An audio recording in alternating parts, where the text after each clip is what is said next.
নমস্কার, শুভ সন্ধ্যা। আমি মীনাক্ষী, চোখ রাখছি এই মুহূর্তের খবরে। জ্বালানি তেলের সংকট মেটাতে কেন্দ্রীয় রেলমন্ত্রীকে চিঠি দিলেন মুখ্যমন্ত্রী ডাক্তার মানিক সাহা। এদিকে আগরতলা শহরের গণরাজ্য চৌমুহনী পেট্রোল পাম্পের লাইন প্রায় কিলোমিটার ছাড়িয়েছে। রাজ্যে অতিবৃষ্টিতে রেল পরিষেবা বিঘ্নিত হয়েছে। তারপরে গত কয়েকদিন ধরে রাজ্যে জ্বালানি তেলের সংকট চলছে। পরিস্থিতি নিয়ন্ত্রণে রাখতে রাজ্যের খাদ্য দপ্তরের পক্ষ থেকে পেট্রোল এবং ডিজেল বিক্রির উপর পেট্রোল পাম্পগুলিতে রেশনিং ব্যবস্থা চালু করেছে। কিন্তু কয়েকদিন কেটে গেলেও পরিস্থিতি স্বাভাবিক হওয়ার নাম নিচ্ছে না। তাই অবশেষে পরিস্থিতি স্বাভাবিক করতে মুখ্যমন্ত্রী চিঠি দিলেন কেন্দ্রীয় রেলমন্ত্রী অশ্বিনী বৈষ্ণবকে। কেন্দ্রীয় রেলমন্ত্রী আশ্বস্ত করেছে আগামী 2-3 দিনের মধ্যে জ্বালানি তেলের সংকট স্বাভাবিক করতে প্রয়োজনীয় ব্যবস্থা গ্রহণ করবেন তিনি, এবং গোটা বিষয়টি তিনি খতিয়ে দেখতে শুরু করেছেন বলে মুখ্যমন্ত্রীর দপ্তর সূত্রে খবর। এদিকে পেট্রোল পাম্পগুলিতে দীর্ঘ লাইন সৃষ্টি হয়ে আছে। দ্বিচক্র যানগুলি 200 টাকা তেল মিলছে। একইভাবে বিভিন্ন গাড়ির জন্য নির্ধারণ করা হয়েছে জ্বালানি তেলের পরিমাপ। পেট্রোল পাম্প সূত্রে খবর, রাজ্যে রেলের মাধ্যমে জ্বালানি তেল আসে, কারণ রেলের মাধ্যমে পেট্রোল ও ডিজেল রাজ্যে আসে। রেলপথের মাধ্যমে পেট্রোল এবং ডিজেল আসলে একদিকে যেমন আর্থিক ব্যয় কম হয়, অপরদিকে সময় কম লাগে। কিন্তু গত কয়েকদিন আগে প্রবল বৃষ্টিতে রেল পরিষেবা বিঘ্নিত হয়েছে। রাজ্যে সৃষ্টি হয়েছে জ্বালানি তেল সংকট। পরিস্থিতি স্বাভাবিক হওয়ার নাম না নেওয়ার এখন মুখ্যমন্ত্রীকে বিষয়টি গুরুত্ব সহকারে দেখতে হচ্ছে। এখন দেখার বিষয় কতদূর রাজ্যের জ্বালানি সংকটের সমস্যার সমাধান হয়। এদিকে রাজধানীর গণরাজ চৌমুহনী স্থিত পেট্রোল পাম্প থেকে প্রায় 2 কিলোমিটার দূর পর্যন্ত দেখা যায় যান চালকদের লাইন। এ নিয়ে রীতিমতো এক প্রকার ক্ষোভ উগরে দেন যান চালকরা। পেট্রোলের জন্য লাইনে দাঁড়ানো এক ব্যক্তি জানান, সকাল 11টা লাইনে দাঁড়িয়ে দুপুর 1:30টা পর্যন্ত পেট্রোল মিলেনি। সরকার বলছে তেলের কোনো সংকট নেই, তাহলে তেল কোথায়? এ প্রশ্ন উত্থাপন করেন তিনি। কটার সময়? এখন কটা বাজে? কেমন এত সংখ্যক কিসের জন্য ক্রাইসিস আপনি জানেন? এত তো বলা যায় না, বলা যায় কি হলে তেল ক্রাইসিস 200 টাকার বেশি কোনো তেলই দেওয়া যায় না। আচ্ছা, তো এত সংখ্যক লোক লাইনে দাঁড়িয়ে মানে কি করবেন? যে রাজ্য সরকার তো কইতেছে যে তেলের অভাব নাই, ঠিক আছে, কে কতটুকু সত্যি এটা বলা যায় না। আচ্ছা,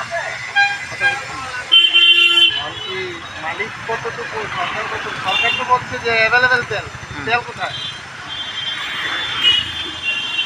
আপনি যখন দাঁড়াইছেন তখন মানে কোথা থেকে আসেন? পূর্বাশার স্টেশনের থেকে। আচ্ছা, এটা কোন জায়গা? এটা খোলা বাজারে পেট্রোল বিক্রি হচ্ছে প্রতি লিটার 200 টাকা করে। এটা প্রশাসনের সম্পূর্ণ ব্যর্থতা বলেও দাবি করেন তিনি। আচ্ছা, এছাড়া দেখা যায় যে রাস্তাঘাটে বা বিভিন্ন জায়গায় কালোবাজারি হচ্ছে, 150 টাকা বিনিময়ে তেল পাওয়া যায়, 200 টাকা বিক্রি হচ্ছে। তো এটাই কি বলবেন? এটা কিভাবে হচ্ছে? প্রশাসনের ব্যর্থতা বলবো, এটা আমি আর কি বলবো। এটা প্রশাসন ঠিক থাকলে এগুলো হয় নাকি? শুধু একটা পেট্রোল মিল তেল আছে, বাকি একটা তো নেই আপনার। আচ্ছা, হ্যাঁ, তো এখন 5টা পেট্রোল পাম্পে দিলে তো লাইনটা থাকে না। আপনি 4 দিন ধরে প্রশাসন কি করছে? 1 সপ্তাহ তো হয়ে যাচ্ছে এই লাইনটা না। প্রশাসনের ব্যর্থতা কি বলবো? তো কালোবাজারে যেটা আছে এটা রোগ থেকে প্রশাসন ব্যর্থ হতে বলতে বলবো এটা। অদ্ভুত পরিস্থিতি মোকাবেলায় প্রশাসন রেশনিং ব্যবস্থা চালু করেছে, ঠিক আছে, কিন্তু প্রশ্ন হচ্ছে এই রেশনিং ব্যবস্থা নিয়ে। দেখা যায় একই ব্যক্তি লাইনে দাঁড়িয়ে একই পাম্প থেকে দিনে একাধিকবার পেট্রোল সংগ্রহ করছে, আবার কোনো ব্যক্তি একই দিনে একাধিক পাম্প থেকে পেট্রোল সংগ্রহ করছে। তাহলে এই রেশনিং ব্যবস্থার কি অর্থ থাকে? যদি রেশনিং ব্যবস্থা করতে হয় তাহলে এমনভাবে করা হোক যেন এক ব্যক্তি দিনে সমগ্র রাজ্যে যে কোনো একটি পাম্প থেকে একবার পেট্রোল সংগ্রহ করতে পারে। প্রশাসনের এই উদাসীনতার কারণে ভোগান্তির শিকার হতে হচ্ছে সাধারণ মানুষ থেকে সকল অংশের মানুষকে। দেখা যায় বাইক নিয়ে অফিসের উদ্দেশ্যে বাড়ি থেকে বেরিয়ে পেট্রোল সংগ্রহ করতে গোটা দিন চলে যায়। প্রশাসনের এই ব্যর্থতার কারণে সাংবাদিকদেরকেও নাজেহাল হতে হচ্ছে, কারণ সংবাদ সংগ্রহ করার জন্য সাংবাদিকদের গোটা দিন এদিক ওদিক ছুটতে হয়। স্বাভাবিকভাবেই তাদের পেট্রোল বেশি প্রয়োজন হয়, কিন্তু দেখা যাচ্ছে 200 টাকার পেট্রোল সংগ্রহ করতে গোটা দিন চলে যাচ্ছে। আর এই 200 টাকার পেট্রোল দিয়ে সাংবাদিকরা সংবাদ সংগ্রহ করতে সঠিক সময়ে যেতে পারছে না। খোলাবাজারে 200 টাকা 1 লিটার পেট্রোল বিক্রয়ের ঘটনা থেকে স্পষ্ট প্রশাসন অদ্ভুত পরিস্থিতি মোকাবেলা করতে ব্যর্থ। কারণ পেট্রোল সংকট থাকলে খোলা বাজারে কোথা থেকে আসছে পেট্রোলগুলি? শ্যামদন টিভি। বৃদ্ধের হাত ও কোমর ভেঙে মাটিতে ফেলে বেঁধে রাখল পাষণ্ড ছেলে এবং স্ত্রী। ঘটনা গোলাঘাটি বিধানসভার অন্তর্গত কাঞ্চনমালা এলাকার ২ নম্বর ওয়ার্ডের কাঞ্চনমালা এসবি স্কুল সংলগ্ন এলাকায়। সমাজকে কলুষিত করছে এক পাষণ্ড ছেলে ও স্ত্রী। নিজের জন্মদাতা পিতাকে মারধর করে হাত ও কোমর ভেঙে দিল পাষণ্ড। এখন অসহায় বৃদ্ধ মাটিতে পড়ে থেকে মৃত্যুর প্রহর গুনছে। কুম্ভনিদ্রায় আচ্ছন্ন প্রশাসন। এই হৃদয় বিতারক ঘটনাটি ঘটেছে গোলাঘাটি বিধানসভার অন্তর্গত কাঞ্চনমালা এলাকার ২ নং ওয়ার্ডের কাঞ্চনমালা এসবি স্কুল সংলগ্ন স্থানে। জানা যায়, রাজু বিশ্বাসের ছেলে মন্টু বিশ্বাস গত কয়েক মাস আগে তার জন্মদাতা বাবাকে মেরে হাত এবং কোমর ভেঙে গুড়িয়ে দেয়। এ ঘটনার খবর পেয়ে কাঞ্চনমালা গ্রাম পঞ্চায়েতের প্রধান সহ এলাকার অনেকেই বাড়িতে গিয়ে ঘটনার খোঁজ খবর নিয়ে আসেন। বলা হয়েছিল অতি সত্বর যেন মন্টু বিশ্বাস তার বাবাকে চিকিৎসার মাধ্যমে সুস্থ করে তোলে। কিন্তু এখন পর্যন্ত মন্টু বিশ্বাস এবং তার মা রাজু বিশ্বাসকে চিকিৎসার মাধ্যমে সুস্থ করার দরকার বলে মনে করেনি, বরং শয্যাশায়ী বৃদ্ধ রাজু বিশ্বাসকে দড়ি দিয়ে বেঁধে পশুর থেকেও জঘন্য আচরণ করে যাচ্ছে বলে অভিযোগ। ছেলে এবং স্ত্রীর এই অমানবিক আচরণের খবর পেয়ে বুধবার কাঞ্চনমালা গ্রাম পঞ্চায়েতের প্রধান প্রদীপ কুমার মজুমদার ছুটে যান রাজু বিশ্বাসের বাড়িতে। সেখানে রাজু বিশ্বাসকে এই অবস্থায় দেখতে পেয়ে চক্ষু চরক গাছ হয়ে উঠেছে গ্রাম পঞ্চায়েতের প্রধানের। রাজু বিশ্বাসের উপর এই অমানবিক আচরণের দৃশ্য দেখে তিনি নিজেও বুঝে উঠতে পারছিলেন না সমাজে এখনো মন্টু বিশ্বাসের মতো ব্যক্তি রয়েছে। প্রধানকে দেখে শয্যাশায়ী রাজু বিশ্বাস বারবার বলছিলেন তাকে এই বাঁধন থেকে মুক্ত করে দিতে। রাজু বিশ্বাসের স্ত্রীকে বলা হয় এ ধরনের অমানবিক আচরণের ঘটনাটি নিয়ে পঞ্চায়েতের পক্ষ থেকে আগামী শুক্রবার বিচার সভা অনুষ্ঠিত হবে।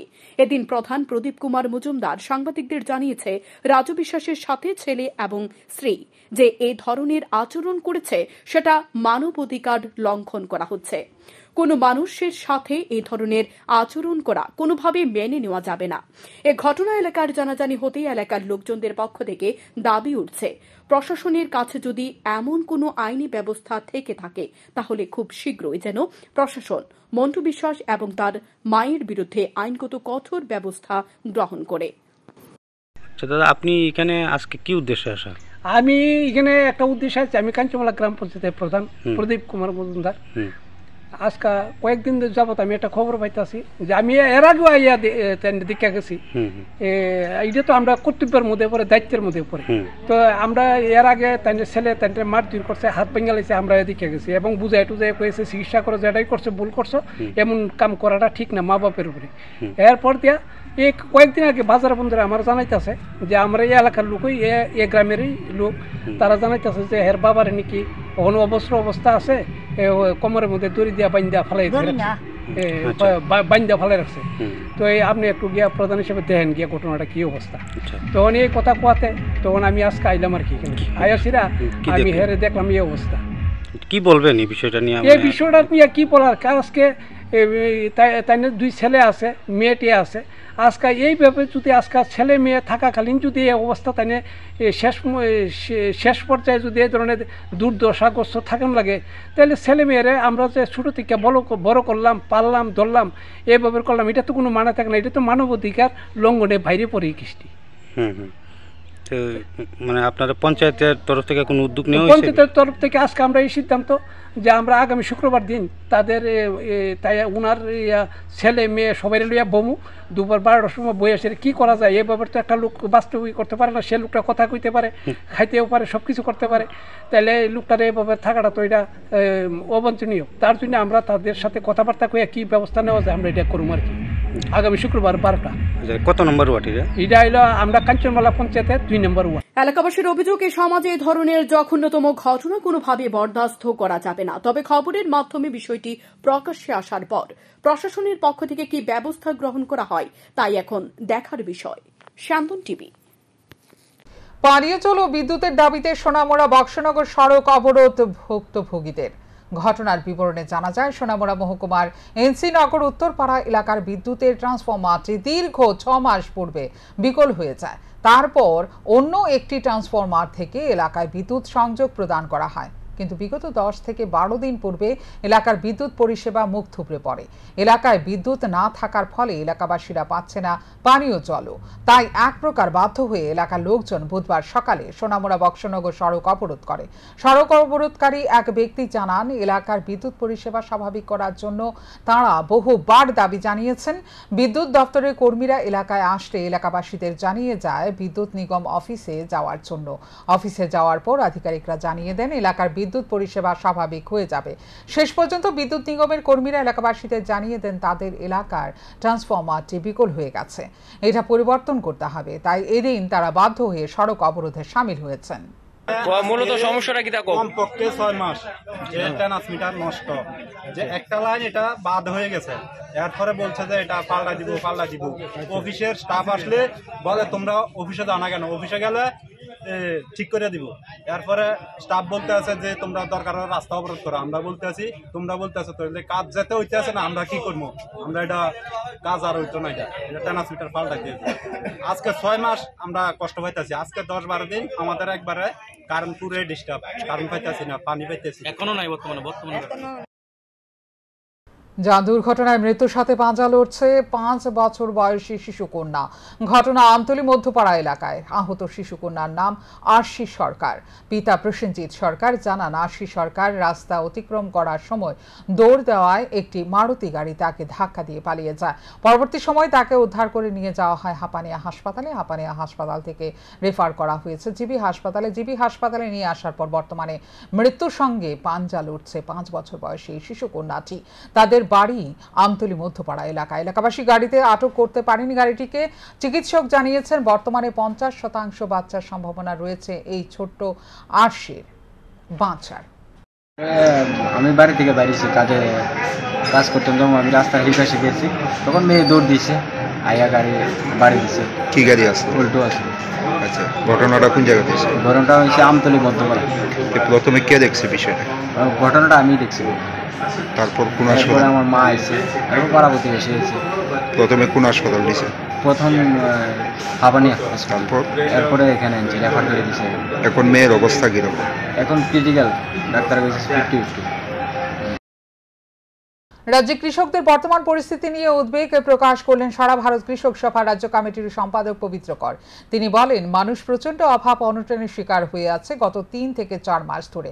ফসল উৎপাদনের ক্ষেত্রে সরকারের কোনো সহযোগিতা না পেয়ে ক্ষতিগ্রস্ত কৃষকরা। মঙ্গলবার সারা ভারত কৃষক সভা রাজ্য সম্পাদক মণ্ডলীর সভা অনুষ্ঠিত হয়। এই সভাতে রাজ্যের সবগুলি জেলার প্রতিনিধিরা উপস্থিত ছিলেন। এদিন সভায় আলোচনার মধ্য দিয়ে উঠে আসে রাজ্যে বর্তমান সবচেয়ে খারাপ অবস্থা কৃষকদের। বুধবার সারা ভারত কৃষক সভা রাজ্য কমিটির কার্যালয়ে সাংবাদিক সম্মেলন করে একথা বলেন সারা ভারত কৃষক সভা রাজ্য কমিটির সম্পাদক পবিত্র কর। তিনি বলেন, রাজ্যের 5টি জেলাতে বোরো ধান চাষ হয়, কিন্তু এবছর জলের সংকটে বোরো ধান 50% জমিতে ফলন করা সম্ভব হয়নি। আউশ ধান কমলপুর ছাড়া বাকি জায়গাগুলিতে তেমনভাবে চাষ হয়নি। এ অবস্থায় সরকারের দিক থেকে চাষিদের কোনো ধরনের সহযোগিতা করা হয়নি। তিনি সাংবাদিক সম্মেলনে আরও অভিযোগ তুলে বলেন, গত 3 থেকে 4 মাস ধরে গ্রামাঞ্চলে প্রচণ্ড অভাব অনটন চলছে, কারণ গত 3-4 মাস রেগার কোনো কাজ নাই। প্রচণ্ড অভাব অনটন সর্বত্র, বিশেষ করে উপজাতি এলাকাগুলোতে যারা কাজ করেছিল তাদের বকেয়া মিটিয়ে দেয়নি সংশ্লিষ্ট দপ্তর। অপরদিকে রাবারের দাম প্রচণ্ডভাবে বেড়ে যাবার ফলে রাবার চাষিরা প্রচণ্ডভাবে বিপর্যস্ত। কেরালার কৃষক সভা সুপ্রিম কোর্টে মামলা করেছে। রাজ্যের কৃষকরাও এতে যুক্ত হওয়ার চিন্তা ভাবনা করছে। তিনি আরও অভিযোগ তুলে বলেন, গত ডিসেম্বরে 2বার প্রাকৃতিক দুর্যোগে কৃষকদের ব্যাপক ক্ষতি হয়েছিল, কিন্তু কোনো সাহায্য পাওয়া যায়নি। আবার গত 26 এপ্রিল থেকে কৈলাসহর, কুমারঘাট, বিশালগড়, সাবরুম, সোনামুড়া সহ বিভিন্ন স্থানে ব্যাপক ফসলের ক্ষতি হয়েছে। চোরেনামে 40 থেকে 50টির মতো ঘরবাড়ি ভেঙে গেছে, তাদের থাকার কোনো ঘর নেই। এছাড়াও তেলিয়ামুড়া মহকুমার কৃষ্ণপুর থেকে চাকমাঘাট পর্যন্ত বিভিন্ন এলাকার বন্য হাতির উপদ্রবে মানুষের জীবনহানি ঘটছে। মানুষ নিহত হয়েছেন, অনেক ঘরবাড়ি ভেঙে দিয়েছে। জেলা প্রশাসন ও বন দপ্তর লোক দেখানো অভিযান করে দায়িত্ব খালাস করছে। এর মধ্যে স্পষ্ট সরকার আছে বলে মনে হয় না। এই বিষয়গুলো নিয়ে সরকারের দৃষ্টি আকর্ষণ করতে ডেপুটেশন দেওয়ার সিদ্ধান্ত নেওয়া হয়েছে বলে জানান পবিত্র কর। প্রপোজাল ছিল, এগুলি কার্যকরী হচ্ছে, প্রচুর জমি নিতে হচ্ছে। নেবে আমরা বলবো বাড়িঘর যেখানে আছে এটা যতখানি অ্যাভয়েড করা যায়, বাজার বাড়িঘর এটা করা যায়। আর ইউপিএ গভর্নমেন্টের সময়তে জমির যে বর্তমান মূল্য মানে এখানে রেভিনিউ ডিপার্টমেন্ট এটা কমিয়ে রাখে, তার 3 গুণ দাম দিতে হবে। পার্লামেন্ট আইন আছে, এইটা দিতে দেওয়া হবে। এবং অনেক জায়গাতে কিছু জায়গা আছে আমাদের রাজ্যে খাস জমি হয়, মূলত ট্রাইবেল এলাকাতে বেশি, তাদের যাতে ক্ষতিপূরণের শিবির দেওয়ার ব্যবস্থা করা হয়, তাহলে হলে তারা বেঘর হয়ে যায়। দ্বিতীয়, যে গাছ কাটতেই হবে, উপায় নেই বললে, কিন্তু আবার যাতে এগুলিতে সঙ্গে সঙ্গে রাস্তার পাশে সেরকম গাছ লাগানো হয়, তাহলে কিন্তু আমাদের ত্রিপুরায় প্রচুর ক্ষতি হয়ে যাবে। আর হইল এই যে মাটির অভ্যন্তরে ওএনজিসি সার্ভে করার জন্য ব্লাস্টিং করে, তাতে বিশাল করে এই অভিযোগ উঠেছে। প্রচুর বাড়িঘর ভেঙে যাচ্ছে, মাটির দেয়াল, জমি ফেটে চৌচির হয়ে যাচ্ছে, অথচ তার ক্ষতিপূরণ তারা দেয় না। এটা ক্ষতিপূরণ না দিয়ে এই কৃষকের ক্ষতিকে, তাই পাওয়ার গ্রিড লাইন করতে হবে, কিন্তু পাওয়ার গ্রিড যে টাকা দেয় তাতে হয় না। ওএনজিসি এবং গেইল মাটির নিচে যায় বলে একোয়ার করে না, কিন্তু আমি এই জমি ব্যবহার করতে পারবো, এগুলো পুকুর কাটতে পারবো না, এখানে কোনো গাছ লাগাতে পারবো না, তাহলে কেন দেবে না? এই বিষয়গুলো আমরা আরো নির্দিষ্টভাবে তথ্য আমরা সংগ্রহ করবো, করে এটা আমরা উপযুক্ত কর্তৃপক্ষের কাছে যাবো। আয়োজিত সাংবাদিক সম্মেলনে এছাড়া উপস্থিত ছিলেন সিপিআইএম এর পশ্চিম জেলা কমিটির সম্পাদক রতন দাস সহ অন্যান্যরা। Bureau report, Shandan TV. কাজের সন্ধানে বহিরাজ্যে গিয়ে নিখোঁজ এক ব্যক্তি। ঘটনার বিবরণে জানা যায় 30 এপ্রিল শান্তির বাজার মহকুমার অন্তর্গত নাড়াইফাং এলাকার বাসিন্দা ধনঞ্জয় ত্রিপুরা সহ বেশ কয়েকজন শাকবাড়ির বাসিন্দা মানজিৎ ত্রিপুরা ও আভাংছড়ার বাসিন্দা জ্যাকব ত্রিপুরার হাত ধরে কাজের সন্ধানে চেন্নাই যায়। ধনঞ্জয় ত্রিপুরার পরিবারের লোকজনের অভিযোগ 3 মে ধনঞ্জয় ত্রিপুরার সঙ্গে শেষবারের মতো তাদের কথা হয়েছে, তারপর থেকে ধনঞ্জয় নিখোঁজ। ধনঞ্জয় ত্রিপুরা চেন্নাই শহরের কোয়েম্বাটুর রেল স্টেশন থেকে নিখোঁজ হয়ে গেছে বলে জানিয়েছে মানজিৎ ত্রিপুরা ও জেকব ত্রিপুরা। এদিকে ধনঞ্জয় ত্রিপুরার পরিবারের লোকজন মানজিৎ ত্রিপুরা ও জেকব ত্রিপুরার সঙ্গে যোগাযোগ করে কোনো সদুত্তর পাননি। বাধ্য হয়ে ধনঞ্জয় ত্রিপুরার পরিবারের লোকজন শান্তিরবাজার থানার দ্বারস্থ হয়। তাদের দাবি ধনঞ্জয় ত্রিপুরাকে খুঁজে বের করে দেওয়া হোক। এক সপ্তাহ কাকা লাইসং যে হাসং বাফিফা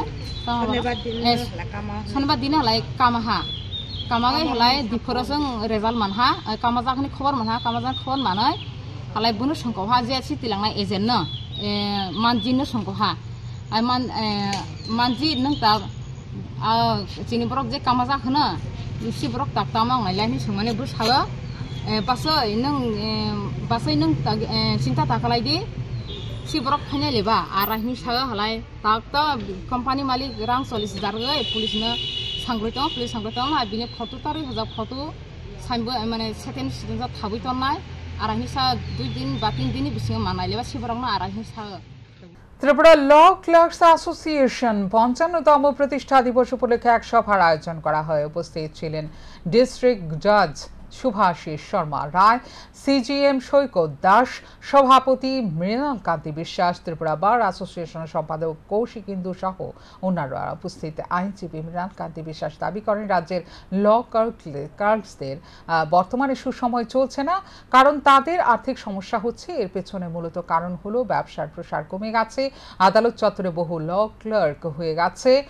পাশাপাশি আদালতের বাইরে একটি চক্র রয়েছে যাদের বিগত দিনে হাতে নাতে ধরা পড়েছে, আগামী দিনও তাদের হাতে নাতে ধরা হবে, কারণ তাদের ত্রিপুরা বারের সাথে কোনো যোগাযোগ নেই। এ বিষয়ে মুখ্য বিচার আধিকারিকের দৃষ্টি আকর্ষণ করতে হবে এবং তাদের উদ্দেশ্যে বলা হবে যাতে লাইসেন্স প্রদানের ক্ষেত্রে আরও কঠিন করা হয়। যারা এইভাবে ব্যবসা করছে তারা শিক্ষাগত তেমন যোগ্য না হলেও কিছু অবৈধ ক্রিয়াকলাপ করে তারা মানুষের কাছ থেকে অর্থ হাতিয়ে নিয়ে বহু টাকার মালিক হয়ে গেছেন এবং সবচেয়ে উদ্বেগজনক বিষয় হলো তারা এত বেশি অগ্রসর হয়েছে, রাষ্ট্রবিরোধী ক্রাইমের সাথে জড়িত হয়ে গেছে। এর নজির রয়েছে, এর বিরুদ্ধে মামলা চলছে বলে জানান তিনি। পুলিশের ন্যূনতম কিছু অংশ তাদের সঙ্গে জড়িত আছে। তা যদি না হয়, একটা আসামি যদি সাপোজ কোনো আসামি সিধাই বিএসএ ধরা পড়েছে, আসামি এখানে প্রডিউস করার আগে তার ফরওয়ার্ডিং লেটার এবং তার এফআইআর কপি ওই সমস্ত দালাল চক্রের কাছে এসে যায়। এই দালাল চক্রগুলি কি করে, নির্দিষ্ট কোনো লয়ারের কাছে গিয়ে মামলাটা বিক্রি করে দেয়।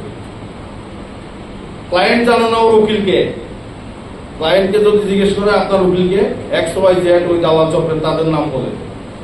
এটা বেশ কিছুদিন ধরে চলছে।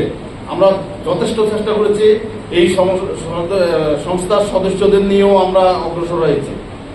এরপরে আমরা একটা স্যারেরও নলেজ আছে দুজনে, যে আমরা বলেছিলাম সমস্ত ক্লার্কের আইডেন্টিটি কার্ড লাগবে, আইডেন্টিটি কার্ড তুলে ধরবে। কিন্তু লাইসেন্স প্রদান করাটাকে আরো কঠিন করার জন্য, কারণ আমরা দেখছি আদালতে একটা ডিভোর্স কেস নিয়ে এসছে, ওয়াইফ এন্ড হাজবেন্ড, মামলা শেষ হয়েছে, মামলা চলতে মামলা শেষ হওয়ার পরে উনি আদালতে ক্লার্ক হয়ে গেছে। এমন বেশ কয়েকজন আছে এখানে, আমি নাম করে বলতে পারবো, যারা এখানে মামলা করতে এসেছেন, মামলা শেষ হওয়ার পরে দুইজনের স্বামী স্ত্রী দুইজনে এখানে অ্যাডভোকেট ক্লার্ক হয়ে গেছে।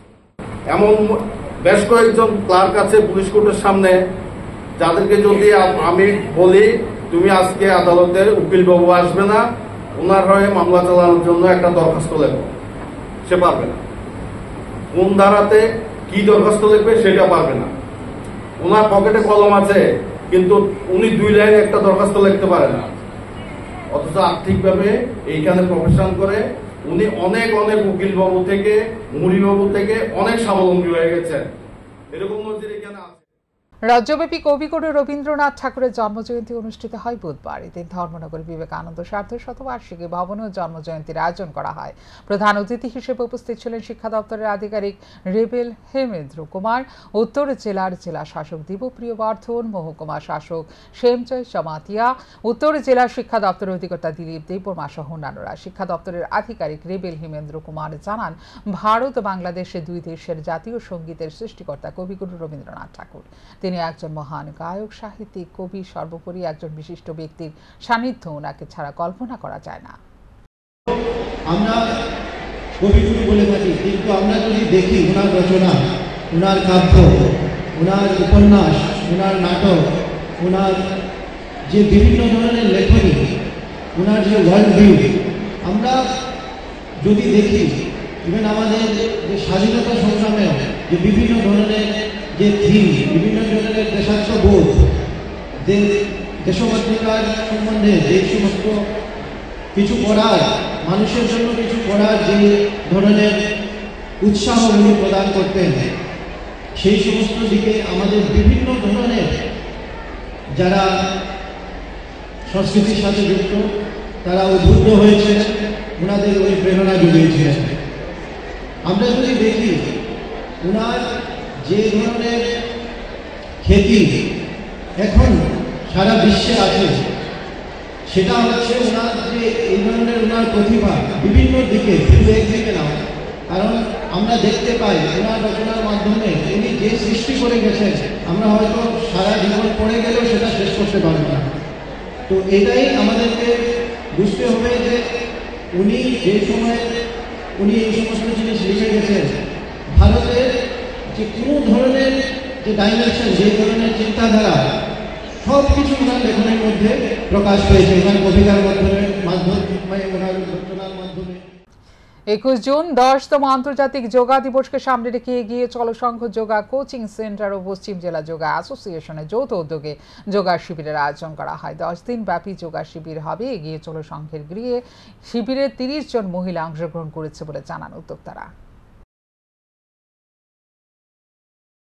এগিয়ে চলো সংঘ এবং পশ্চিম জেলা যোগা অ্যাসোসিয়েশনের যৌথ উদ্যোগে 163তম রবীন্দ্রনাথ ঠাকুরের জন্মদিবস উপলক্ষে এবং আন্তর্জাতিক যোগা দিবস উপলক্ষে যে 10 দিনব্যাপী যে এখানে যোগার কর্মশালা শুরু হচ্ছে, এই কর্মশালাকে সামনে রেখে আজকে একটি ছোট্ট অনুষ্ঠান হলো। এখানে উপস্থিত ছিলেন আমাদের মধ্যে আমাদের এই 34 নম্বর ওয়ার্ডের মাননীয় কর্পোরেটর জাহ্নবী দাস মহোদয়া, এছাড়া উপস্থিত আছেন যোগাগুরু, পশ্চিম জেলা যোগা অ্যাসোসিয়েশনের সম্পাদক অমল ভট্টাচার্য সহ এবং এই যোগা সেন্টারের যিনি কর্ণধার উত্তম দেবনাথ সহ সবাইকে আমরা এগিয়ে চলো সঙ্গে থেকে ধন্যবাদ জানাই এবং এই যোগা সেন্টারটির দিনকে দিন মানে আরও শ্রীবৃদ্ধি হোক। যোগা করা উদ্দেশ্য হলো রোগ মুক্তি থাকা। আমাদের এই সেন্টারে এমন অনেকে আছেন যারা এই দীর্ঘদিন ধরে যোগা করে খুব সুস্থ আছেন, ভালো আছেন। আমি সবাইকে অনুরোধ করব আপনারা আসুন এই সেন্টারে অথবা যে কোনো সেন্টারে যান, যোগা করুন এবং মহিলাদেরকে এগিয়ে নিয়ে যাওয়ার ক্ষেত্রে এগিয়ে চলো সংঘের যে প্রয়াস আপনারা এখানে দেখুন। আমাদের এখানে প্রায় 98% মহিলারা যোগা করে, প্রতিদিন করে। এই সেন্টারটির সাথে যুক্ত যারা রয়েছেন, বিশেষ করে আমাদের উত্তম স্যার অক্লান্ত পরিশ্রম করে একে এগিয়ে নিয়ে যাওয়ার চেষ্টা করছে যোগাকে। সবাইকে অনুরোধ করবো আপনারা আসুন, যোগা করুন, ভালো থাকুন এবং এই যোগার ক্যাম্পের সফল এবং সাকসেস হওয়ার জন্যে যে চেষ্টা সেটা যাতে সুন্দরভাবে সফল হয় তার জন্য। এখনকার মতো এই মুহূর্তের সংবাদ এই পর্যন্ত। অন্যান্য আপডেট দেখার জন্য অবশ্যই নজর রাখতে হবে সান্দন টিভির পর্দায়। সান্দন টিভি, দায়বদ্ধতাই যার ঐতিহ্য।